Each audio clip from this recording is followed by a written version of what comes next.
Topic पर वापस आते हैं।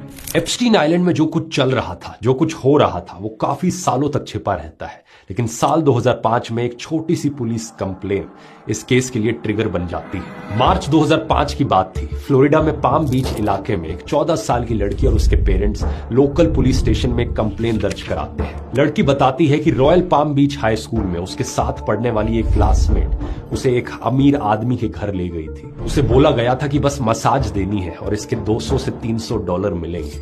लेकिन वहां पहुंचकर कुछ और ही हुआ। एप्स्टीन उस लड़की से सिर्फ एक टॉवल पहने हुए मिलता है। वो लड़की को अपने कपड़े उतारने को कहता है और फिर उसे मोलेस्ट करता है। जब पुलिस ने पहली विक्टिम से पूछा कि क्या कोई और लड़की भी है जिसे तुम जानती हो जो एप्स्टीन के यहाँ गई हो, तो उसने 2 नाम दिए। उन 2 लड़कियों से बात करी गई तो 2 और नाम सामने आए और फिर उन 2 से बात करी गई तो 2 और नाम सामने आए। पुलिस वाले देखकर हैरान थे। ये चेन रुक ही नहीं रही थी। पुलिस जब तक एक विक्टिम को ट्रैक करती 2 और सामने आ जाती। कुछ ही महीनों में पाम बीच पुलिस चीफ ने 35 विक्टिम्स की पहचान कर ली थी और दर्जनों विक्टिम्स को अभी ट्रैक किया जा रहा था। इसमें सबसे दिल दहला देने वाली बात यह थी कि हर लड़की की कहानी एग्जैक्टली सेम थी। सबको मसाज का बहाना बनाकर बुलाया गया था। She led me up a staircase and we made a right into Jeffrey's room and Jeffrey laying naked on the massage table.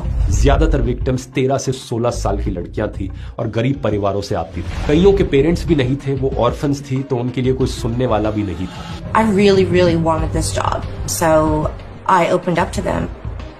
I said, look, this is an opportunity of a lifetime for me. I've been on the streets. I've been abused, and that's the worst thing that I could have done, because I just let them know that I'm vulnerable and I'm their perfect type. Police ने देखा कि ये कोई छोटा मोटा case नहीं है, ये एक प्रॉपरली ऑर्गेनाइज्ड पिरामिड स्कीम थी। हर लड़की को नई लड़की लाने के एक्स्ट्रा पैसे मिलते हैं, जिसके कारण एक लड़की दूसरी लड़की को लाती और दूसरी तीसरी को लाती। इसी तरीके से एक चेन बनी और इनमें से ज्यादातर लड़कियों की उम्र 18 साल से कम की थी। मई 2006 तक आते आते पाम बीच पुलिस ने एप्स्टीन के खिलाफ एक पूरा केस तैयार कर लिया था। केस इतना स्ट्रांग था कि जुलाई 2006 में FBI ने भी इन्वेस्टिगेशन शुरू कर दी, जिसे ऑपरेशन लीप ईयर नाम दिया गया। 53 पेजेस की रिपोर्ट बनी। फ्लोरिडा से लेकर न्यूयॉर्क, न्यू मैक्सिको तक विक्टिम्स के स्टेटमेंट्स लिए गए। एप्स्टीन पर केस इंटरनेशनल सेक्स ट्रैफिकिंग का लगाया गया। I was 16 years old. I was 16. 17, 14 years old. This is me. This was me. This was me when I met Jeffrey Epstein. This is me when I met Jeffrey Epstein.